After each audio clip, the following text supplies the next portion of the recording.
It's a great honor for me to be appointed Pakistan Ambassador to China. Pakistan and China has very special ties. It's a relationship between two friends, between two partners, between two brothers. It's a relationship which has stood the test of times. It's a relationship which has been nurtured over the years by two people and the successive governments. So no wonder that we call each other Iron Brothers. So it will be my sincere endeavors with the wonderful team that I have at the embassy to contribute to this very important partnership and take it into new era. In early September, Mr. Moin Haque, the newly appointed Pakistani Ambassador to China, accepted the exclusive interview with ChinaEconomic.com. The interview started with the Pakistani protocol of elbow touch. Yeah, this is a special flight to take back our stranded Pakistanis from here. But as you noticed yesterday, the Chinese civil aviation has announced resumption of international flights from Beijing, and they have announced, I think, 7 countries, and Pakistan is one of them. So it's a very good news, and this is promising for resumption of flights between Pakistan and China. Yes. We have very promising news, and we thank the Chinese authorities for including Pakistan in this first 7 countries which resume the resumption of the airlines. And asked about his feeling at the new position during the first month, Haque was talking about the second strategic dialogue between China and Pakistan, which was held in August in China's Hainan province. State Councillor Wang Yi and Pakistan's Foreign Minister Shah Mahmood Qureshi held this second session of our strategic dialogue between the two foreign ministers in Hainan last month. I was there also. It was a very, very important meeting. After the solidarity visit of President of Pakistan visit to China in March, this was our first face-to-face meeting. So the two foreign ministers had discussed all areas of bilateral cooperation and also the important developments in our region and international issues. They reaffirmed the strong Pakistan strategic ties and underlined that these important ties between Pakistan and China are a factor of stability in our region and beyond. And we also reiterated to work together for safeguarding our core national interests. Pakistan expects its strong support for Chinese core interest in the area, in the region, in issues like Taiwan, Tibet, Xinjiang, and Hong Kong.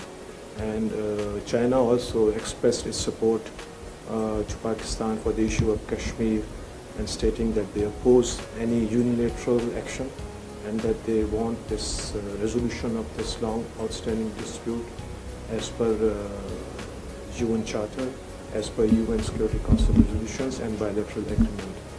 And of course we also had a discussion about ongoing international developments. We reiterated our support for the purposes and principles of UN Charter, multilateralism, free trade, and win-win cooperation. Pakistani Prime Minister Imran Khan, in an exclusive media interview, said that Pakistan's relationship with China is better than ever before, and Pakistan's economic future is now linked to China. Pakistan-China relationship is, the spectrum of our relationship is very broad, very deep. We cooperate in, you name it, all areas of cooperation, from defense to security, from trade to investments, culture, education, science and technology, agriculture, tourism. So it's a very broad area of cooperation that we have. And China-Pakistan Economic Corridor, as you know, is a very important element of our relationship. It's a flagship project of Belt and Road Initiative. And one of our focus will be to see that all projects, the ongoing projects, and those which have been conceived in the early harvest and the first phase are completed in time. And then as we move to the phase 2, which deals with industrial development, cooperation in agriculture, IT, socio-economic development, and improving the livelihoods of the people. These are those areas which also sync with the socio-economic development agenda of our current government also. So these will be very important areas that I'll be working on during my term. Yeah, you are right. I've been here for 1 month now, and as I already mentioned to you, that the diverse nature of our relationship, it's very broad, very important, very significant, very strategic. It's very, very diverse. So all these fields that I just mentioned to you about this China-Pakistan economic corridor, this first phase, the second phase, as we move towards this area, we will be focusing on this area. So there are many plans to see how we move forward and take this very important relationship to even greater heights.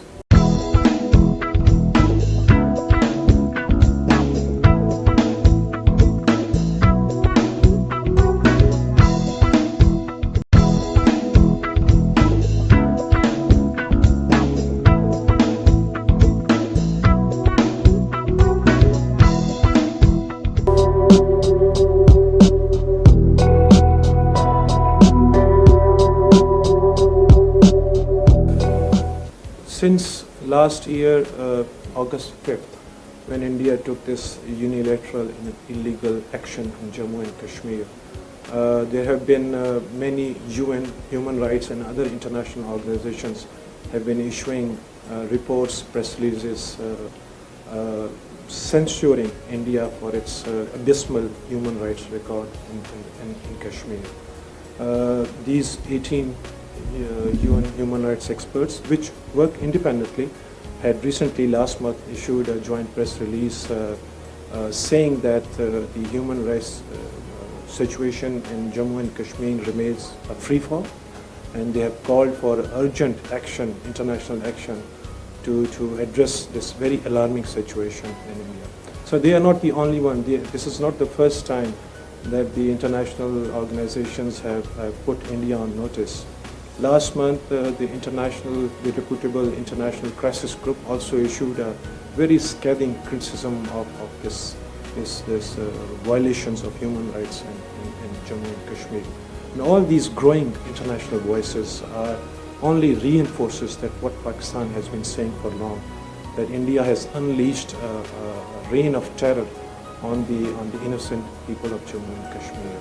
So I don't know how one can counter this negative mindset, how one can expect justice and fair play from such a regime in India. We are really grateful to China for its very principled and sustained support to Pakistan on the issue of Kashmir. On our part, we will always stand by Kashmiris. We will always support their legitimate struggle. We will always call for the resolution of this dispute according to UN Charter, according to UN Security Council resolutions and bilateral agreements. We always remain for peace in our region, good neighborly relations with all our neighbors, based on mutual respect and based on respect for bilateral treaties. It's a very difficult situation there. Since last 1 year, they are under siege, a military siege, as you know. This is unprecedented in this 21st century.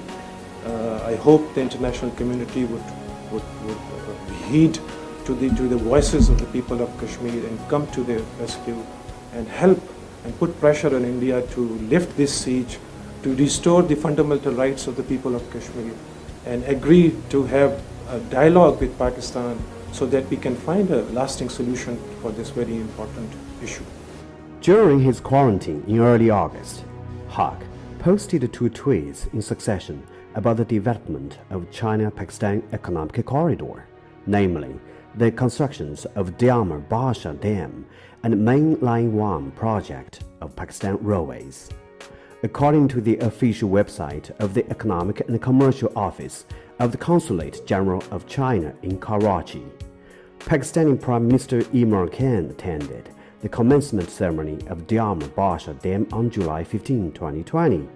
He said that the construction of the dam has been the dream of the Pakistani people over the past 40 years, and now it finally comes true.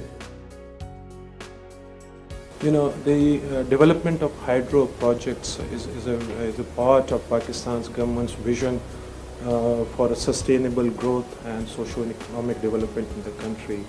And as Pakistan is a country with a very large population, a strong agricultural base, so these hydro dams are very important in managing our water resources. So Diamar Basha Dam, you very rightly said, is a very important part of this strategy. And it's also, we are very grateful to Chinese companies for taking a lead in construction of this dam, which is rightly called Three Gorges Dam. And it's also, of course, as you mentioned, is part of the Prime Minister's vision to provide a clean and affordable energy to our country. On ML1, upgradation of ML1, it is the largest project under CPAC. It is a very important project for both Pakistan and China. It will help in upgrading the transportation network in our country. And also, I think, and to provide very economical and affordable inland travel in Pakistan. And I think it will also be very important as a multiplier effect for the phase 2 of CPAC, where I already mentioned that we are going into industrial cooperation, agriculture, IT, poverty alleviation, and improving the livelihoods of the people. So in that respect, ML1 importance as a strategic project is very highlighted here. As I said, it's the largest project, so not only providing a very affordable transportation facilities to the people of Pakistan, but it will lead to a very significant job creation in the country.